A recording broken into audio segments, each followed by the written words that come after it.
No Emily waiting like we had again yesterday. Oh, all right. So, yeah, like I said, yesterday, epithelium, coverings. Today, connective tissue. And connective tissue is called connective tissue because it is tissue that holds things together. That's the main thing. Now, there's definitely going to be some other things other than just holding things together that connective tissue is going to do. We'll talk about why that is. The big thing that you have to make sure you remember, though, is connective tissue is classified as connective tissue based upon its embryology. What's embryology? What's the root word of embryology? Embryo. What's an embryo? Yeah. So embryology is the study of how you go from conception to infancy, to birth, how you develop in utero. So embryology looks at how cells differentiate, because we all started as one sperm, one egg, one zygote. And then from that one zygote, from that one cell, we all split into all of the cells that make us up right now. Now, for that to happen, you had to have some cells go in a direction to become eyeball cells, and some cells go in a direction to become heart cells. And so that differentiation, you get a whole bunch of levels of classification. One of the things that happens first is that you kind of separate the primordial, call it gastrula. It's like a ball of cells that you start off with. That separates into a couple different types, well, not a couple, but 4 or 5 different types of cells. One of the types is mesenchyme. Mesenchyme is embryological tissue that is destined to become connective tissue. Every cell that differentiates from mesenchyme is classified as connective tissue. So some of these things might not seem like they connect things, but since they came from mesenchyme, they're called connective tissue. Okay? They all rise from mesenchyme. We talk about the 2 words connective tissue a bunch, so I write CT a bunch on these notes. Every time you see CT, it's talking about connective tissue. Composed mainly of non-living extracellular matrix that separates the cells of the tissue. So what we're talking about here is you have cells that are connective tissue, but most connective tissue is actually this extracellular non-living stuff. So the cells put out this structural fibers that are non-living because it's just, it's not living because it's not a cell specifically, it's just the material the cell makes that's outside the cell. That's what we're talking about with non-living extracellular matrix. Matrix just means structure, crisscross, scaffolding, okay? So 3 main fibers that make up connective tissue. There are more, but these are the 3 main ones.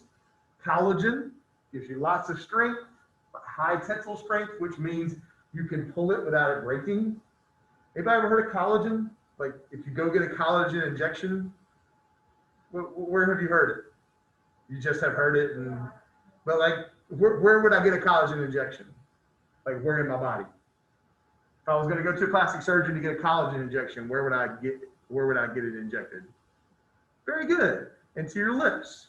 You get collagen injection into your lips so you can have nice full lips so that your lips are not bouncy. Instead, they're full and thick and don't, give as much. That's where you have the tensile strength, okay?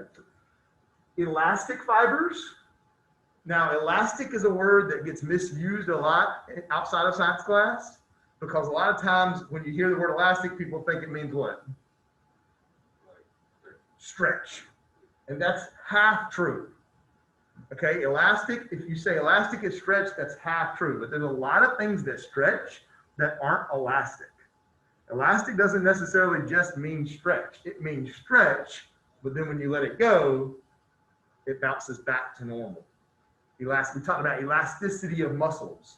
Muscles are elastic, but they're elastic not because you can pull them, but because when you relax them, they bounce back to the normal position. So stretch and recoil. Then you have the reticular fibers. Hopefully we get sometime this semester, either in person or virtually, we get to the point where we open up one of these cats. And one of the first things you're going to notice when you start doing some type of gross anatomy, when you start doing some type of macroscopic dissection, is it doesn't look like this. It doesn't, you start cutting into the body, it doesn't look like these models that we've seen. It doesn't, it's not, first off, you don't have all the colors. Everything kind of looks beige, no matter what you're looking at, or gray. And you don't have it nice and clean. It looks like a bunch of cobwebs. You start going into the body and it looks like you have all of these just cobwebs scattered throughout, and those are the reticular fibers, these fine fibers that just keep everything where it's supposed to be. Now, I say fine because one of the first things I'm going to do if you're doing the dissection, I'm going to walk over, I'm going to say, yes, that's the liver, now clean it up. What I mean by that is get all of those reticular fibers off so I can see it. Okay? Reticular fibers are very fine fibers. They're everywhere. They're ubiquitous is a good word. They're everywhere in the body. And that's another fiber that makes up your connective tissue. So let's roll through the types of connective tissue. First type of connective tissue is loose connective tissue. There's 3 types of loose connective tissue we're going to talk about. Areolar connective tissue binds body parts together while allowing them to move freely over one another. You don't want your body parts to be held together by super strong fibers, because you want them to be able to move. But you also want those fibers to be strong enough that allows your things to move around, so that when you get punched in the stomach, things can kind of move around and then kind of blob back to normal. Or when you are in a car accident, your body decelerates from 40 miles an hour to 3 miles an hour in the matter of 2 seconds. You allow your organs to kind of blob around a little bit, but then return to normal. So this is your areolar connective tissue that does this. You have all of these fibers, all of these ligaments that are kind of holding everything where they belong. That's your areolar connective tissue. It keeps things in where it needs to be, but it also allows it to move freely over top of one another, so that you can, not die or have an organ get completely destroyed just because you need to move or have something move around it. Next one's probably the most famous connective tissue, and that's adipose tissue. We usually refer to adipose tissue as fat. We all know what adipose tissue looks like because we've all eaten a steak or seen some chicken or something and seen that globby yellow fat material. Yours looks much the same. Now, fat is richly vascularized. We talked about that yesterday. What does that mean? What is vascular? Yeah, lots of blood. Lots of blood in fat, because fat is all about dropping off energy you didn't use and going back and getting energy if you run out of food. Okay? Functions as nutrient storage, protection, and insulation. The most important role is definitely nutrient storage. The reason that we have an epidemic of obesity in modern times, you can blame all kinds of things. You can blame our diet. You can blame our sedentary lifestyle where we're sitting on computers or TV screens all day long. But really, the fact of the matter is we have an obesity epidemic because we're eating in a way that we've never eaten in the history of humans. How do we eat? Not what do we eat, how do we eat? Well, we've always, most, I'm sure the caveman sat down to enjoy their steak. How's it with time?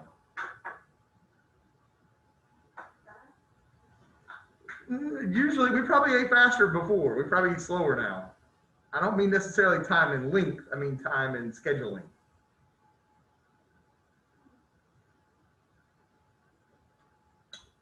Eat at least 3 meals a day.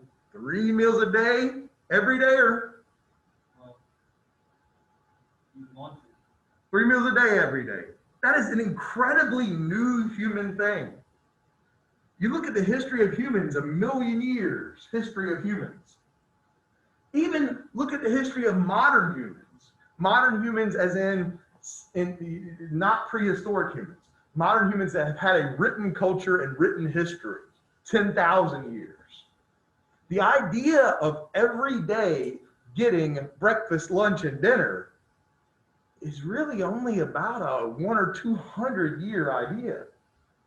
Only since the Industrial Revolution, where we had food available to us in that way, have we eaten in such a scheduled, consistent way. And our body, human body, has been evolving for 1,000,000 years and hasn't caught up to how we're eating. So 10,000 years ago, if you ate a steak, you got a little bit of energy from that steak, but the rest of that steak, what'd you do with it? What'd your body do with it, I should say? As very good. Because if you ate a steak 10,000 years ago, what are the odds you're going to eat a steak tomorrow? Very low. You with me? If you eat a steak today, you could go right back out back and get you another one. 10,000 years ago, you couldn't do that. You see what I'm saying? So like, our bodies have evolved in such a way that when we eat a big meal, our body is saying, yes, this is great. Now let me use some of it for energy, but let me put others of it to the side because tomorrow I might not eat. Our evolution has not caught up to our lifestyle. So, you know, a lot of times in science class, health class, we denigrate fat. I'm not going to denigrate fat, and it's not just because I'm a little chubby. I'm not going to denigrate fat because fat is survival. Fat is what allows humans and allows mammals to survive and live. And when you go through periods of starvation, it's okay because you have this well that you can go back to get more energy. So fat is a super important part of human survival. So do you think that people 10,000 years ago had like a stronger tolerance to hunger? I think that we can tend to be whiny babies about whether I don't think that most modern American humans, the people in this room, and no offense if you're not a member of this people I'm about to say, but most people that grew up in the United States have no idea what hunger feels like. No idea. And would have to go without food for 3 or 4 days before they truly knew what hunger was like. Now, are there nutrient poor hunger? Sure. Where you have these food deserts where all you're eating is chips and Pepsi for 3 days straight. And do you feel the pangs of that? Absolutely. But straight up need glucose in my body hunger, I would say that, I mean, you said your original question was 10,000 years ago, were humans more tolerant to hunger? Right, because tomorrow was guaranteed food. Yeah, but what I would say to that was that their expectation for what it feels like to be hungry is probably different than ours, because 10,000 years ago, every single human on Earth knew what it felt like to truly be hungry. And so this whole idea of, oh, it's noon, I need to have my lunch, that didn't register for them. Like our definition of hungry, you know, it's 6 o'clock, I want to go get me, you know, a Michelino spaghetti. You know, they didn't have that concept. They had the concept of, I'm in pain and I need to do something or I'm gonna die. Okay. All right, so that's the fat thing. We'll talk a little bit more about that at the end of this unit.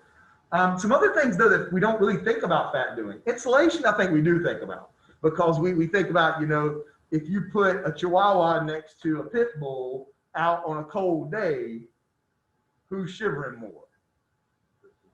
Very good, because it doesn't have that fat to keep it warm. You know, the reason whales are big, one of the reasons is because they can go into really, really cold waters and they have this fat that just covers their whole body and keeps them warm. Same thing with sea lions and walruses. They have all that blubber, all that extra fat to keep them warm in very, very cold environments. So it's pretty straightforward there for insulation. But then protection is also a kind of an interesting thing. Our fat is housed around our vital organs, especially around our vital organs that aren't covered in bone. We have a rib cage that protects our lungs and our heart. We do not have any bones protecting our digestive system, our spleen, our kidneys a little bit with our back, but that's where you have all of these. Your liver is encased in fat. Your kidneys are encased in fat. You have fat surrounding your digestive system, your stomach, because it's protection there. I had a friend who, he's moved away, but he used to live close by us, and he would drive his motorcycle to work every day because he drove a truck delivery. And so he didn't want to drive his truck to drive a truck. And so he just for fun every morning would drive his motorcycle to work. He was probably, I don't want to put too much weight on him, but I mean, he was, I would say he was about 5'6" or 7 and closer to 350 than not. Let's put it that way. He's a big fella. He's a wide fella, okay? And he had a big wide motorcycle that he rode on. Good for him. Well, he was going 7:30 one morning, and girl was going to high school and pulled out in her Ford Expedition and didn't see him. Back right out in front of him. He had no time to react. His motorcycle hit the side of the Ford Expedition. And obviously, if you're on a motorcycle, there's no seatbelt because you don't want to stick with it. You want to be ejected and go other places for safety. And that's what happened. His body kept right on going. His waist hit the roof of the sport utility vehicle. He flipped over the top and landed on the other side. He was in the hospital for couple months. They had to fix a whole bunch of ribs, he broke both of his wrists when he landed, all kinds of different things, but he survived. His doctor told him that if he was 100 pounds lighter, 240, 230, he would probably die. And I'm not saying, hey, get fat, protect yourself. I'm saying that fat serves as a protection for our organs. It is there to act as protection. All right, rolling on. The next one is the reticular connective tissue. Not really much to say about that. You have organs in your body that are solid organs and need to have this kind of scaffolding framework to build things on. Your lymph nodes, your spleen, inside your bone marrow. The relationship between those three things is they're all immune system. So you're making blood cells, you're making immune cells like crazy in those three things. And so you need this connective tissue kind of building the structure for these organs. All right.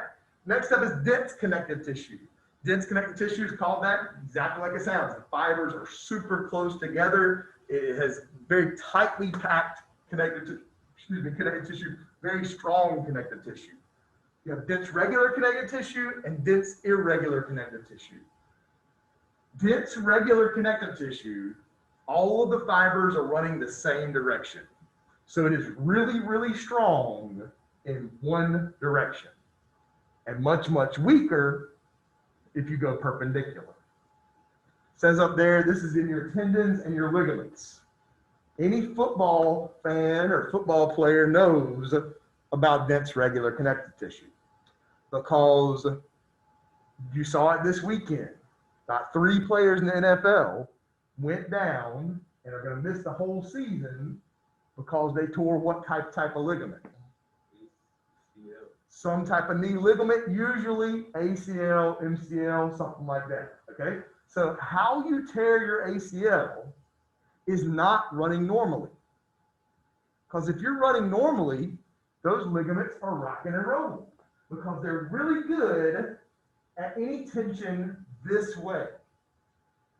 How, I'm not sure about Saquon, but some of the other guys, one of the most common ways to tear your ACL is to run really, really fast, plant, and go in the opposite direction. So you're putting pressure on your knee perpendicular to the movement of the ligament. This is dense regular connective tissue. It's really good that direction, but if you put anything on it going the opposite direction, or if you get hit by another player, On the side of your knee, that's where you're really worried about tearing or breaking these ligaments, ACL, MCL, things like that. Now, dense irregular connective tissue is the exact same thing, but instead of all the fibers going in the same direction, the fibers go in all directions. So the really dense irregular connective tissue is weaker than dense regular connective tissue, but it's stronger in all directions. You have dense irregular connective tissue in your dermis. So in your dermis, which is underneath your skin, if you pull your skin, is there a direction I can pull my skin to make it tear more than any other direction? All directions have the same strength, right? That's that dense irregular connective tissue. All directions have the same strength because all the fibers are going in much different directions. So same type of connective tissue, the only difference between these two is the directions the fibers are going. These guys are all parallel. These guys are going in all directions. All right, rolling on. Next one is cartilage. Cartilage lacks nerve fibers, which means it has no innervation, which means you don't feel it when something happens to it. And it's avascular, which means it doesn't hurt and it doesn't bleed. This is why you get cartilage pierced. Because the only thing that hurts when you get your ear pierced or your nose is the skin above the cartilage. The cartilage doesn't hurt. The skin above the cartilage hurts because you got to go through that skin, and it'll bleed a little bit, but the cartilage isn't going to bleed. The cartilage isn't going to hurt. 3 different types of cartilage that we have. Hyaline cartilage is all over the body, but the biggest, most important thing about hyaline cartilage is it's what makes up your embryonic skeleton. When you're an embryo, before you have a fetus that's close to an infant, you don't want little tiny bones because that would be really easy to break. So instead, you form a skeleton out of hyaline cartilage. It makes the baby really bouncy and floppy, but it allows it so you don't break little bitty bones in utero. So you have this formed hyaline cartilage before that hyaline cartilage starts to ossify and make bones in the 2nd or 3rd trimester of pregnancy. Next one is elastic cartilage. Elastic cartilage gives you strength and stretchability. We've kind of already talked about it, but it's right here. Perfect example of elastic cartilage. Your ear is elastic cartilage not because you can flop it down, but because when you take your finger off, it goes exactly back to normal. Elastic cartilage. Same thing with your nose. Some people's nose is a little bit floppier than others. But most of the time, your nose, you're going to bend it over, squish it over, let it go. It pops right back to normal. Elastic cartilage. And then you have fibrocartilage. Fibrocartilage is super, super strong cartilage that goes in between your vertebrae that make up your backbone. Now, why don't you just want a solid bone for your backbone? Yeah, you won't have all the nooks and crannies. So why not just bone joints on bone joints like this? Because this joint here is bone on bone with a little bit of cartilage in between, but mostly it's bone on bone. So what's the difference? Why do I need something completely different in between my vertebrae than anywhere else in my body? It provides the thing, so what's different?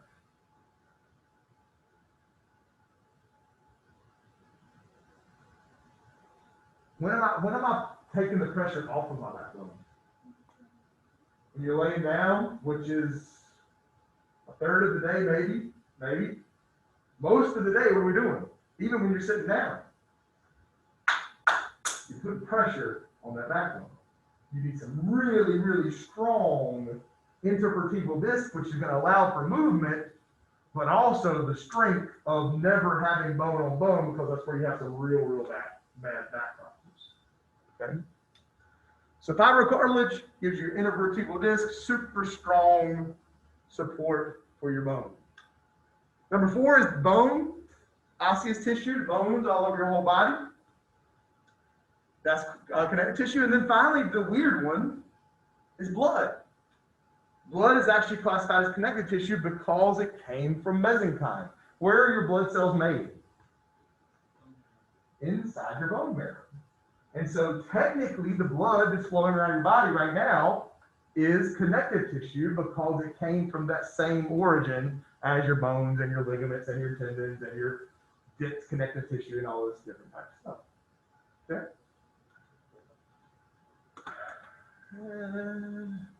Most of our skin today, I'm going to save it. We got plenty of time. Ain't no need to hurry in. Let's see if we can't finish the movie today. Anybody ever join us? Doesn't look like it. How come we don't talk about aponeurosis? I'm listening. I mean, that was the question. Like, how come? I need more.